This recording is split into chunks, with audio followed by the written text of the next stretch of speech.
యేసుక్రీస్తు నామములో మీ అందరికీ నా హృదయపూర్వక వందనాలు తెలియజేస్తుంటున్నాను. దైవవాక్ అనే ఈ ఆధ్యాత్మిక కార్యక్రమానికి అందరినీ ప్రేమతో ఆహ్వానిస్తుంటున్నాం.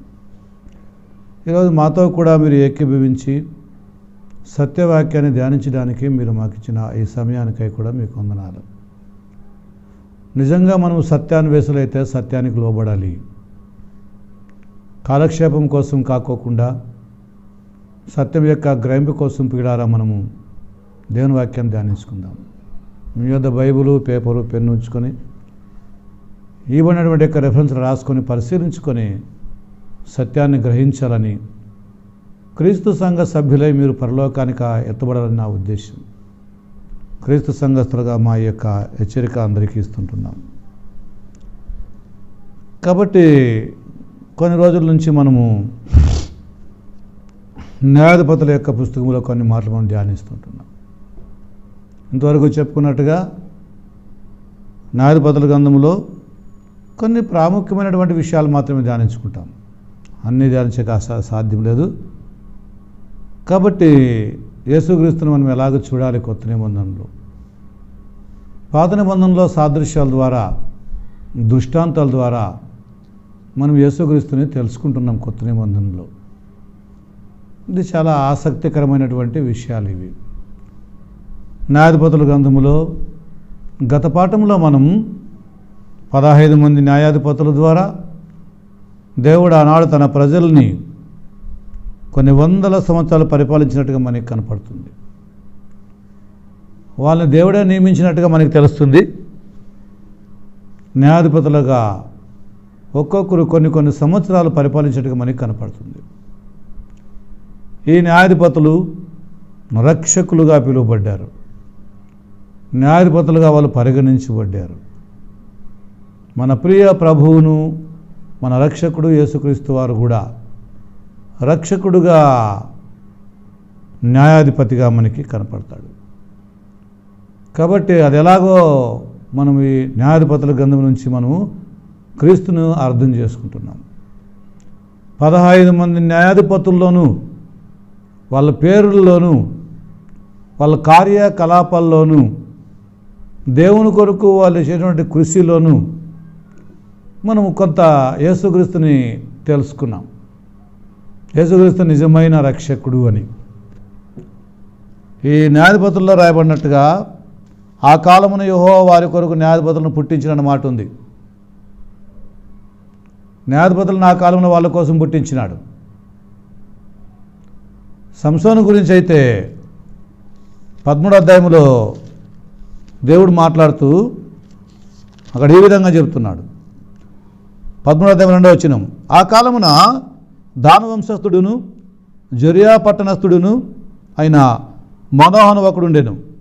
అతని భార్య గొడ్రాలై కానుపు లేకుండా ఉండెను.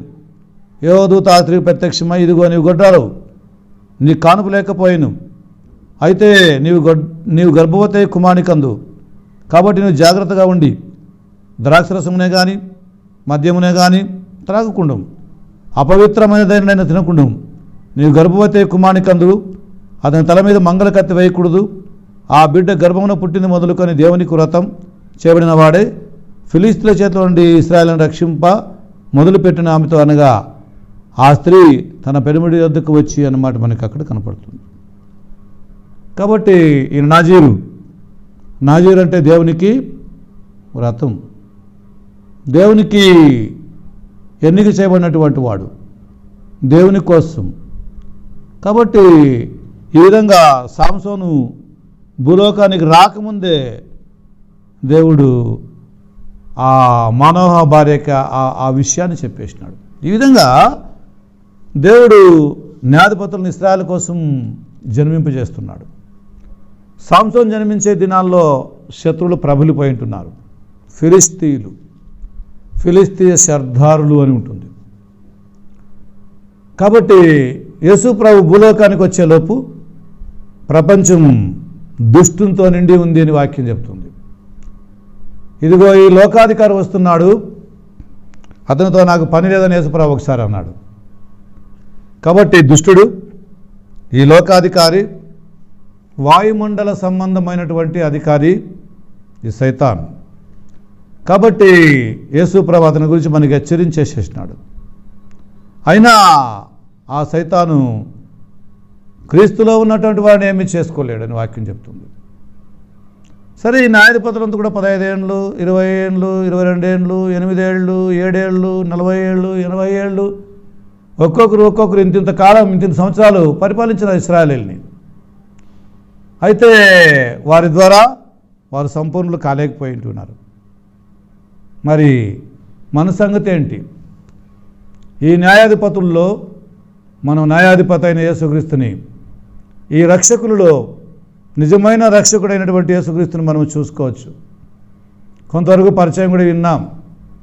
మత్తయి సువార్త 1వ అధ్యాయం 23వ వచనంలో మనకు తెలిసిన మాట ఇలాగ రాబడి ఉంది. మత్తయి సువార్త 1వ అధ్యాయం 23వ వచనంలో 21వ వచనంలో, ఆమె యొక్క కుమారుని కనును తన ప్రజలను వారి పాపముల నుండి ఆయన రక్షించును గనక ఆయనకి యేసు అని పేరు పెట్టుదు అని అనను. యేసు ఫుట్ నోట్లో రక్షకుడు అనే అర్థం ఉంది అని చెప్పని అక్కడ ఉంది. తన ప్రజలని వారి పాపాల నుంచి రక్షించుటకు అన్నాడు. తన ప్రజలు అనగా ఇశ్రాయేలీయులు. 15 మంది న్యాయాధిపతులను కూడా తన ప్రజలని రక్షించడానికి యెహోవా దేవుడు న్యాయాధిపతులను నియమించెను అని మనకి కనపడుతుంది 2:16 న్యాయాధిపతుల్లో. కాబట్టి వారు కొంతకాలం న్యాయాధిపతులుగా ఉండి ప్రజలను రక్షించి చనిపోయినారు.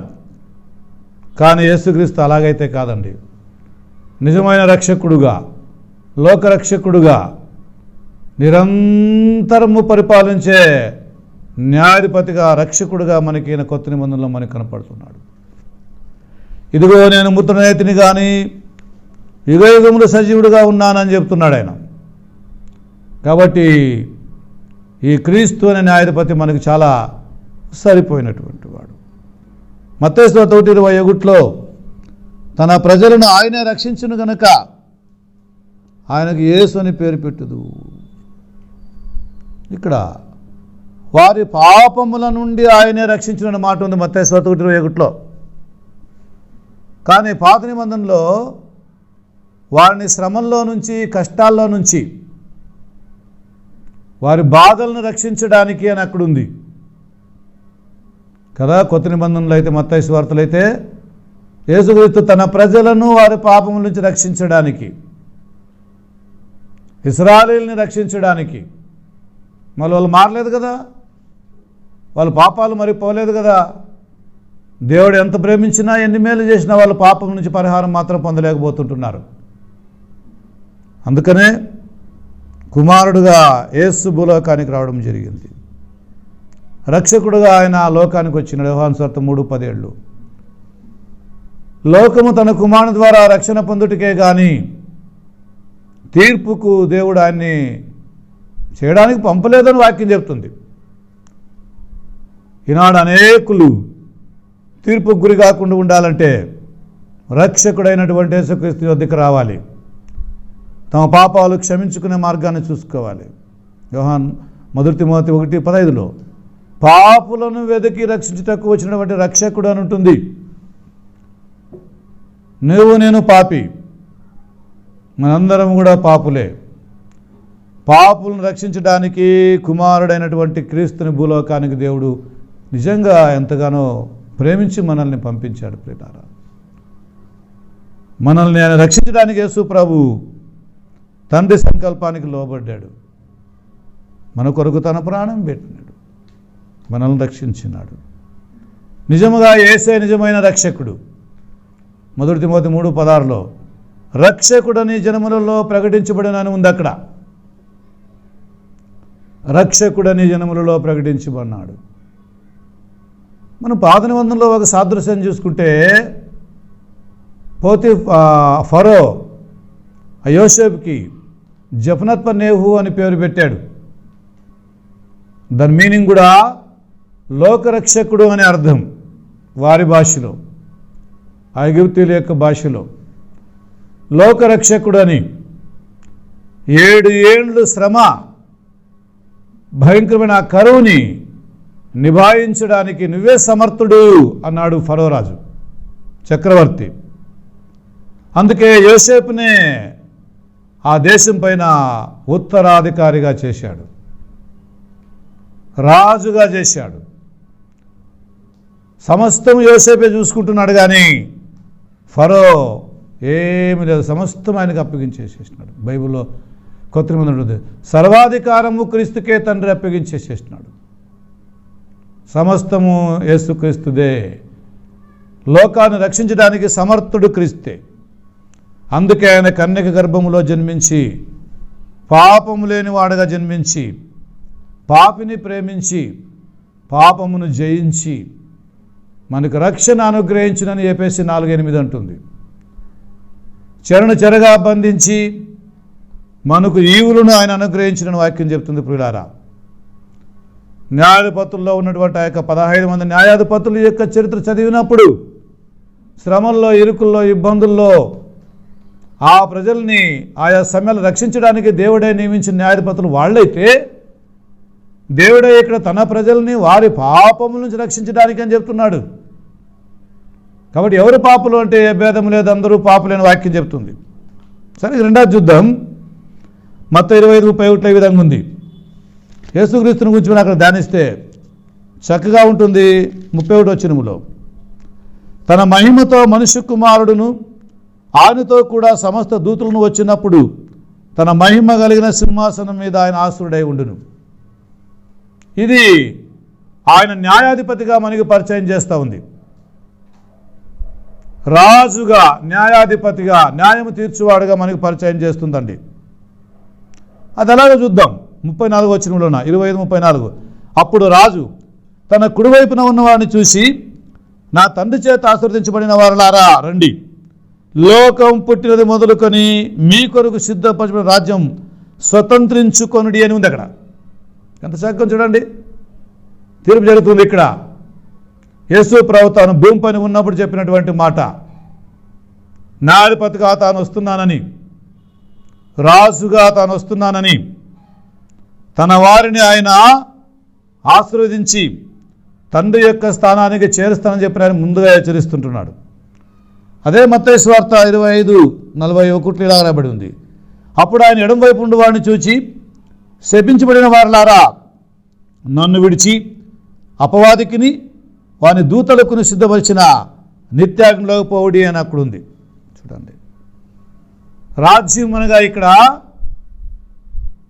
పరలోకం, క్రీస్తు రాకడలో జరిగే న్యాయ తీర్పులో జరిగేది ఇది. రెండవది నరకం, 41 వచనం. ఆశీర్వదించబడినటువంటి వాళ్ళు అనగా రక్షణ పొందినటువంటి వాళ్ళు దేవునితో కూడా కుమారునితో కూడా పరలోకంలో ఉంటారని, మహిమ కలిగిన సింహాసనం ఒకసారి జరగబోతుంది ఆ తీర్పు, తన న్యాయాధిపతి క్రీస్తే అని. ఆ రోజు ఆయన శపించబడినటువంటి వారు అనేటువంటి పాపులు జరిగే శిక్ష అక్కడుంది. మత్తయి సువార్త 19వ అధ్యాయంలో కూడా 28వ వచనంలో కూడా యేసు ప్రభు ఇలా మాట్లాడుతున్నాడు. 28వ వచనంలో మాట్లాడుతున్నాడు. అయితే ఆ దాసుడు, మత్తయి సువార్త 19:28 వచనంలో ఇలాగ రాయబడి ఉంది. యేసు వార్త ఇట్లా, నేను ప్రపంచ పునరుజ్జన్మనందు మనుష్య కుమారుడు తన మహిమగల సింహాసనం మీద అని ఉంటుంది. క్రీస్తు న్యాయాధిపతిగా, న్యాయం తీర్చువాడుగా మహిమ కలిగిన సింహాసనం మీద కూర్చుండే ఒక దినం ఉంది ప్రియులారా. దీనికి సంకేతంగా ముందు న్యాయాధిపతుల వాళ్ళందరూ మనకు కనబడుతున్నారు, అంతేగాని నిజమైన వ్యక్తి క్రీస్తు, నిజమైన న్యాయాధిపతి ఈయన, నిజమైన రక్షకుడు క్రీస్తు. ప్రకటన గ్రంథంలోన 20వ అధ్యాయంలో 11వ వచనంలో అక్కడ ఇలాగ రాబడి ఉంది. మరియు ధవళమైన మహాసింహాసనమును దాని యందు ఆసీనుడై ఉన్న ఒకరిని చూచితిని అని అక్కడ అంటున్నాడు. ధవళ సింహాసనం, ఆ సింహాసనం మీద ఆసీనుడై ఉన్నటువంటి వాడిని నేను చూచితిని అంటాడు. కాబట్టి యేసుక్రీస్తు అనే న్యాయాధిపతి మానవుడిగా భూలోకానికి వచ్చి కొంతకాలం భూలోకంలో ఉండి తండ్రి వద్దకు చేర్చబడి తిరిగి ఇప్పుడు న్యాయాధిపతిగా మన కోసం రాబోతున్నాడు. ప్రియులారా, మరి నీ నా సంగతి ఏంటి?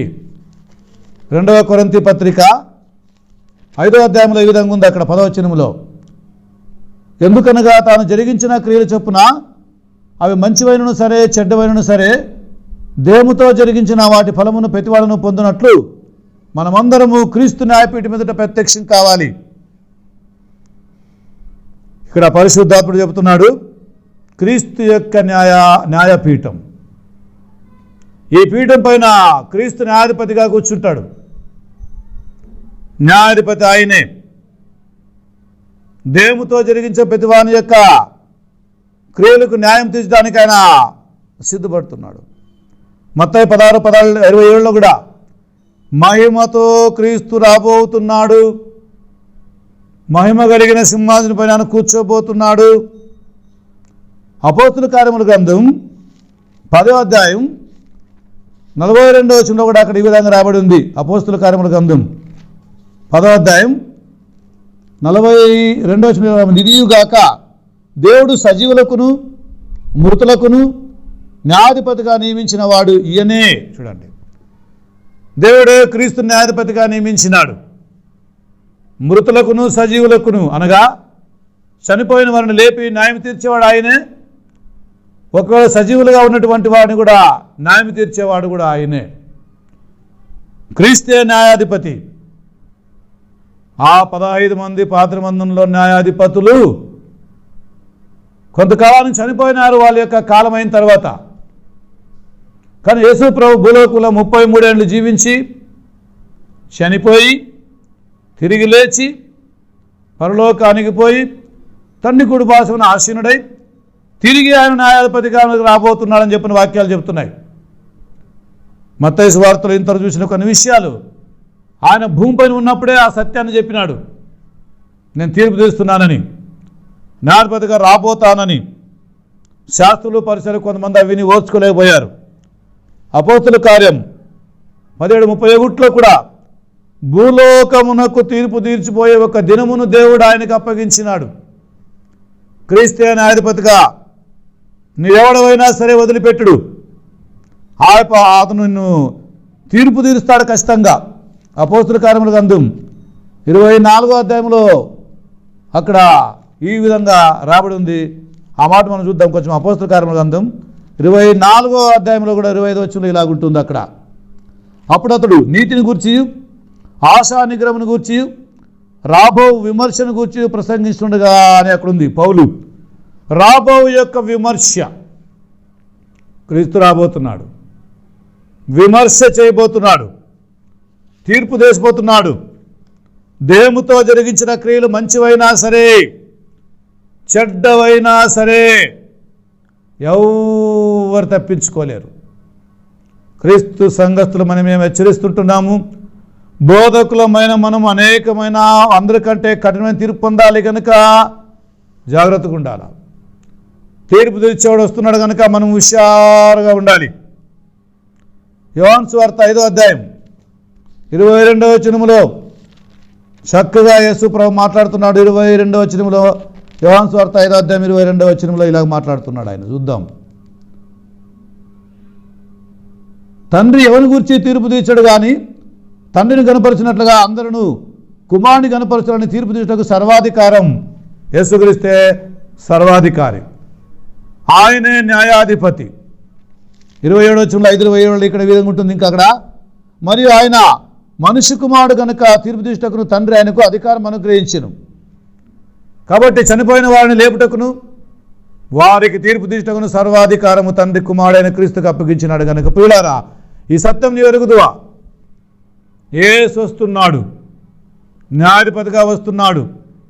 రోమాపత్రిక 2వ అధ్యాయం 16వ వచనంలో కూడా పరిశుద్ధాత్ముడు ఇలాగ మాట్లాడుతున్నారు. 2వ అధ్యాయం రోమపత్రిక 16వ వచనం ఇలాగుంది. దేవుడు నా స్వార్థ ప్రకారము యేసుక్రీస్తు ద్వారా మనుషుల రహస్యములను విమర్శించుదినమందు అంటున్నాడు.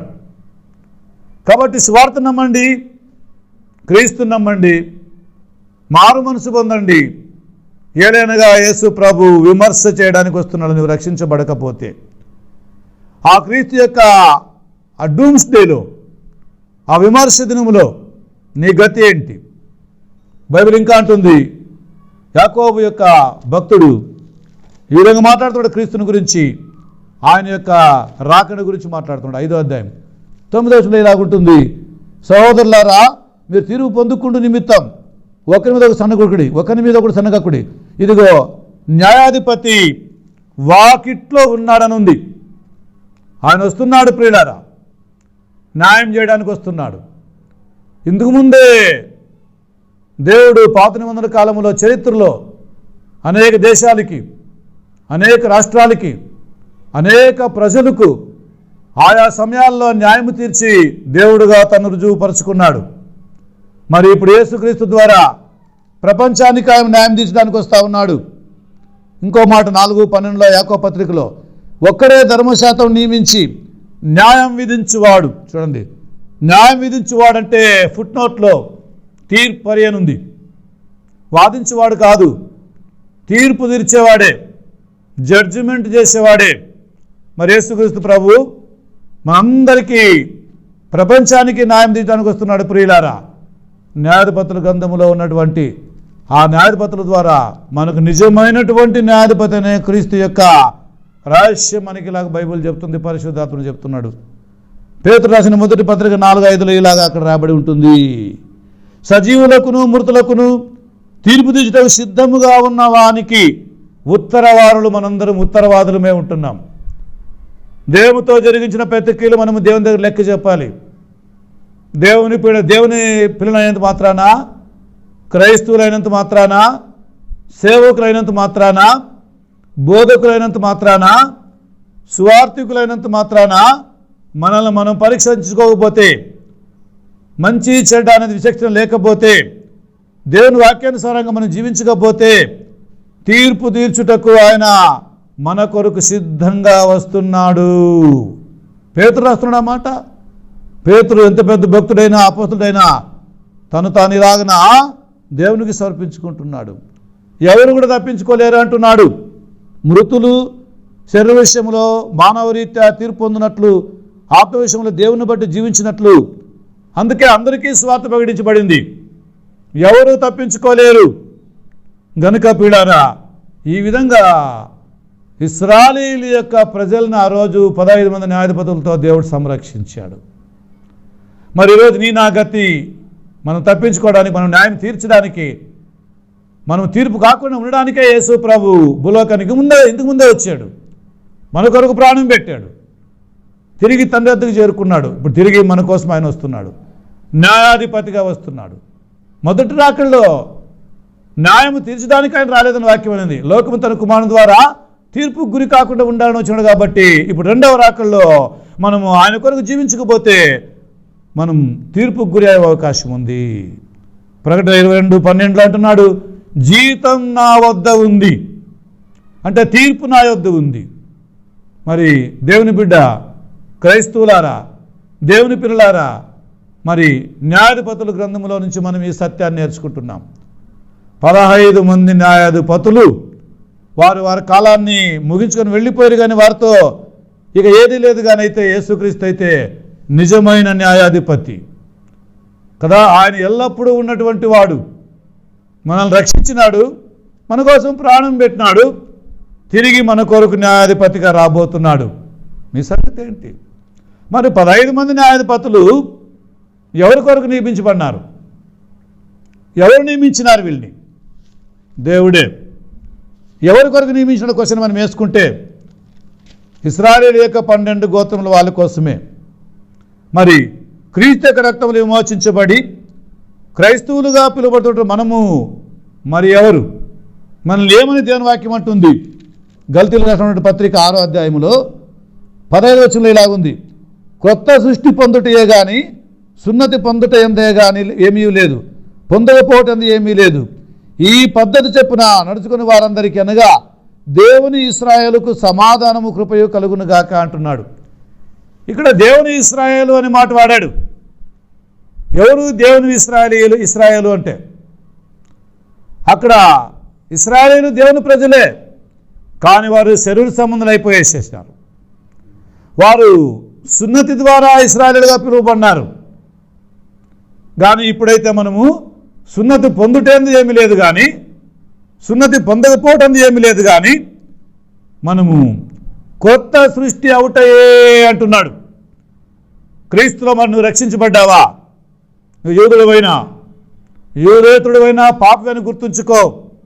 యోహాను 3:5-7 ప్రకారముగా ఒకడు క్రొత్తగా జన్మించకపోతే దేవుని రాజ్యాన్ని చూడలేడు. ప్రియులారా, సంఘములో ఉండలేడు.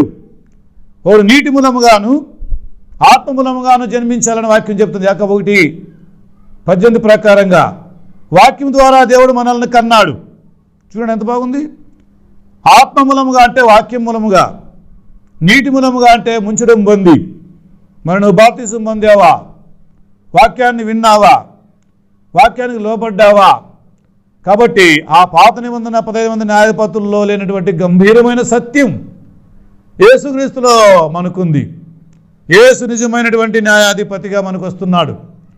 కాబట్టి ఆయన ముందర ధైర్యంగా నిలబడాలంటే మనం కొత్త సృష్టిగా ఉండాలి. రోమా 6:4 అంటుంది, బాప్తిస్మం వలన మనము క్రీస్తులోనికి పాతిపెట్టబడినటువంటి వారమైతిమి. ఆ విధంగా మనం రక్షణ పొందిన వారమైతిమి. రోమపత్రిక 6:4 ఇలాగుంది, క్రీస్తు మృతుల నుండి ఎలా లేబడేనో అలాగే మనమును నూతన జీవం పొందిన వారమై నడుచుకున్నట్లు మనం బాప్తిస్మం వలన మరణములో పాలు పొందుటకై ఆయనతో కూడా పాతి పెట్టబడితిమి. ప్రియుడా, నువ్వు బాప్తిజం పొందిన వ్యక్తి అయినా సరే ఈ అనుభవం నీకుందా? క్రీస్తు యొక్క మరణములో పాతి పెట్టబడినామని మరణం నీకుందా? గుర్తుపెట్టుకో, మన రక్షకుడు ప్రభువైన అయిన యేసుక్రీస్తు రక్తం ద్వారా మనం రక్షించబడ్డాం. సిద్ధంగా ఉన్నాం. రానే ఉన్న తీర్పుకు మనం గురి కాకుండా దేవుని ఎదుట ధైర్యంగా నిలబడాలి అంటున్నాడు. ఎఫెసీ పత్రిక 2:15లో అక్కడ ఈ విధంగా రాబడింది, రక్షణ పొందినటువంటి మనం ఈ విధంగా మనల్ని ఎఫెసీ పత్రిక 2:15 ఈ విధంగా చెప్తున్నాడు. అక్కడ చూద్దాము. నూతన సృష్టిగా మనం ఉన్నామని చెప్పిన 15 ఇట్లు సంధి చేయొచ్చు, ఈ ఇద్దరిని తన యందు ఒక నూతన పురుషునిగా సృష్టించి. మనం ఇప్పుడు రక్షించబడినటువంటి వారం కాబట్టి దేవుని దృష్టిలో నూతన సృష్టి. నిజమైన ఇశ్రాయేలు దేవుని ఇశ్రాయేలు అంటే మనమే క్రైస్తవులే. ఇంకా గల్తీ పత్రిక 6:16 ఇంకో మాట అక్కడ ఉంటుంది, ఏమంటే ఈ పద్ధతి చెప్పున నడుచుకున్న వారందరికీ అనగా దేవుని ఇశ్రాయేలుకు సమాధానం కలుగును గాక అంటున్నాడు. ఎవరికి సమాధానం అంటే క్రీస్తులో. రక్షించబడిన మనము దేవునిలో సమాధానపరచబడి ఉన్నాం. దేవుని ఇశ్రాయేలు అంటే క్రైస్తవులే. గల్తీ 3:7 ఈ విధంగా ఉంది, కాబట్టి విశ్వాసమందులే అబ్రాహాము కుమారుని తెలుసుకోండి. ఇది విశ్వాసమందులే కానీ యూదులు సున్నతి వలన మనకి రక్షణ దొరకలేదు అంటున్నాడు అక్కడ. 9వ కాబట్టి విశ్వాసమందులే విశ్వాసం గల అబ్రాహాముతో కూడా అతించబడుదురు. అది విశ్వాసమందులే అంటే క్రీస్తునందు విశ్వాసంలో మనం రక్షించబడ్డాం కాబట్టి మనమే నిజమైన ఇశ్రాయేలు. 3:29 ఇలాగ రాబడింది, మీరు క్రీస్తు సంబంధులైతే ఆ పక్షమందు అబ్రాహాము యొక్క సంతానమై ఉండి వాగ్దాన ప్రకారం మనం వారసులమై ఉన్నాం. ప్రియులారా, క్రీస్తు యొక్క వారసులం, దేవుని యొక్క వారసులం, దేవుని పిల్లలం. రోమా 4:12 ఈ విధంగా చూద్దాం. రోమా పత్రిక 4:12 ఈ విధంగా చూద్దాం. రోమా పత్రిక 4:12 ఏముంది? మరియు సున్నతి గల వారికి తండ్రి ఎగుటకును అనగా సున్నతి మాత్రం పొందిన వారు గాక మన తండ్రి అయిన అబ్రాహాము సున్నతి పొందక మునుపు అతనికి కలిగిన విశ్వాసం యొక్క అడుగుజాడలను బట్టి, అంటే సున్నతి లేని వారమైన మనము కూడా క్రీస్తు యొక్క రక్షణలో మనం ఏమవుతున్నామంట? దేవునికి ఇశ్రాయేలుగా పిలువబడుతున్నాం. క్రైస్తవులుగా, దేవుని పిల్లలుగా, అంతరంగ పురుషుని యందు మనము దేవుని యొక్క వాగ్దానం ప్రకారముగా రోమా 9:6-8 ప్రకారంగా మనము వాగ్దాన సంబంధులము, క్రీస్తునందు దేవుని పిల్లలము. ఫిలిప్పీ 3:3 ప్రకారంగా దేవుని యొక్క ఆత్మ వలన ఆరాధించుచు క్రీస్తునందు అతిశయించుచున్న మనమే నిజమైన సున్నతి కలిగిన వారము అంటున్నాడు. కాబట్టి మనము నిజమైన దేవుని ఇశ్రాయేలు. కాబట్టి యేసు ప్రభు మధ్యాకాశంలో రాబోతున్నాడు. ఆయన ప్రతిదండన చేయబోతున్నాడు. 2వ తెస్సలోనికీ పత్రిక 1:6 ప్రకారముగా దేవుని ఎరుగని వారికి ఆయన తీర్పు తీర్చబోతున్నాడు. సువార్తకు లోబడిన వారికి ఆయన తీర్పు తీర్చబోతున్నాడు. కాబట్టి ప్రియుడా, నీవు దేవుని ఎరుగుదువా? అలాగ దేవుని తెలుసుకోవడానికి, తీర్పును తప్పించుకోవడానికి నువ్వు క్రీస్తుని రక్షకుడిగా అంగీకరించు. నీ పాపక్షమాపణ కోసం మారు మనసు పొందు. తండ్రి యొక్క, కుమారుని యొక్క, పరిశుద్ధాత్మ యొక్క నామములో బాప్తిస్మం పొందు. దేవుని ఎరుగక, క్రీస్తులో నిజ దేవుని తెలుసుకోక, విగ్రహార్థకుడుగా, లోకస్తుడిగా సృష్టిని ఆరాధించి ఒకవేళ నీవు అలాగనే చనిపోతే గల్తీ 4:8 ప్రకారంగా దేవుని ఎరుగని వారికి ఒకప్పుడు మీరు దాసులై ఉంటుంది కదా అంటున్నాడు. కాబట్టి మనము దేవుని ఎరిగి సత్యదేవుణ్ణి, నిత్య జీవం కలిగినటువంటి వాడిని, ఆకాశ భూమిని, ఈ సర్వ సృష్టిని కలిగించినటువంటి ఆ దేవుని మనం తెలుసుకొని ఆత్మ సత్యముతో ఆరాధించి రానై ఉన్నటువంటి యొక్క దేవుని యొక్క ఉగ్రతను తప్పించుకొని మనము దేవునితో ఉండాలని ప్రేమ కలిగినటువంటి దేవుడు మనల్ని ప్రేమతో హెచ్చరిస్తుంటున్నాడు. కనుక న్యాయాధిపతి క్రీస్తు వస్తున్నాడు. మరి నీ సంగతి ఏమి? సువార్తకు నువ్వు లోబడితివా? సువార్తకు లోబడి, సువార్తను నమ్మి, మారు మనసు పొంది, పాపక్షమాపణ కోసం బాప్తిస్మం పొంది నువ్వు రక్షించబడినావంటే తీర్పు నీకు లేదు. తీర్పు తప్పించుకుంటావు. యేసుక్రీస్తు ప్రభు మధ్యాకాశంలో ప్రత్యక్షం కాబోతున్నాడు. ఆ తీర్పు తప్పించుకోవడానికి మనం ఎల్లప్పుడూ సిద్ధంగా ఉండాలి. రోమపత్రిక 8:9 ఇలా ఉంటుంది. అయితే భేదమును పుట్టించి సత్యమునకు లోబడక దుర్నీతికి లోబడు వారి మీదకి ఆయన ఉగ్రత రౌద్రమును కలుగును. కాబట్టి ఆయన ఉగ్రత, ఆయన రౌద్రము యేసుక్రీస్తు ద్వారా మనకి జరగబోతుంది. కాబట్టి పిల్లారా, మనము ఈ న్యాయాధిపతుల పుస్తకములోని 15 మంది న్యాయాధిపతుల ద్వారా నిజమైనటువంటి న్యాయాధిపతి అనే క్రీస్తుని తండ్రి అనే దేవుడు మనకు పరిచయం చేస్తున్నాడు. కాబట్టి ఆ న్యాయాధిపతి అయిన క్రీస్తు ప్రత్యక్షం కాబోతున్నాడు. మనము ఆయన ఎదుట నిలబడాలి. మరి నువ్వు సిద్ధంగా ఉన్నావా? లేదైతే వెంటనే నువ్వు రక్షణ పొందు, ఆ రాకడ కోసం సిద్ధంగా ఉండు. దేవుడు నిన్ను దీవించును గాక. మీకు నా వందనాలు. ప్రార్థన చేద్దాం. మహాపరిశుద్ధుడైన మా తండ్రి, సమయానికి వందనాలు. అవును తను, ఇంతవరకు మీరు మాతో మాట్లాడినారు. మీకు స్తోత్రాలు ప్రభువా. విన్నటువంటి వాక్యం ద్వారా మమ్మల్ని హెచ్చరించండి. మీ తీర్పును గురించి, రాకడను గురించి, మీ కుమారుని గురించి, న్యాయాధిపతిని గురించి, లోకమును గురించి మీరు మాకు హెచ్చరించినారు ప్రభా. న్యాయాధిపతుల యొక్క గ్రంథములో న్యాయాధిపతుల ద్వారా నిజమైనటువంటి రక్షకుడు న్యాయాధిపతి క్రీస్తుని మీరు మాకు చూపించి మమ్మల్ని అలాగే సిద్ధపరిచి ప్రభా, రానే ఉన్న ఆ ఉగ్రతను తప్పించడానికి మీరు మమ్మల్ని ఎల్లప్పుడూ సిద్ధపరిచినందుకు మీకు వందనాలు చెల్లించుకుంటూ, ఈ వాక్యం విన్నటువంటి వారితో మీరే మాట్లాడినందుకు వందనాలు ప్రభా. మీ వైపు తిరిగి ఇంకా మారు మనసు పొందకుండా రక్షించబడుకున్నటువంటి ఎవరి అట్టి వారితో మీరు మాట్లాడుతండి. ఇదిగో వాక్యం హెచ్చరించి రక్షించబడటకు సాయం చేయమని యేసుక్రీస్తు నామములో ఈ ప్రార్థన అడిగి వేడుకుంటున్నాం మా తండ్రి. ఆమేన్. సత్యవాక్యమును సరిగా విభజించుటయు, క్రొత్త నిబంధన సంఘమును స్థాపించుటయు మా ముఖ్య ఉద్దేశమునే ఉన్నది. మీరు సర్వలోకమునకు వెళ్ళి సర్వ సృష్టికి సువార్తను ప్రకటించుడి. నమ్మి బాప్తీసం పొందినవాడు రక్షింపబడును, నమ్మని వానికి శిక్ష విధింపబడును అని చెప్పిన మన ప్రభువైన యేసుక్రీస్తు వారి ఆజ్ఞను పాటించి సువార్తను ప్రకటించి అనేకులను శిష్యులుగా చేసి దేవుని రాజ్యమును, క్రీస్తు సంఘమును విస్తరింపచేయుట మా గురి అయి ఉన్నది. మాతో కలిసి ఈ పరిచర్యలో పాలు పొంది దైవ ఆశీర్వాదములు పొందండి. సంప్రదించవలసిన మా చిరునామా దైవవాక్కు, క్రీస్తు సంఘం, Indiranagar, 3rd cross, 16th ward, college road, Vasapete. Phone number 9353287838 9590697272 7892721125.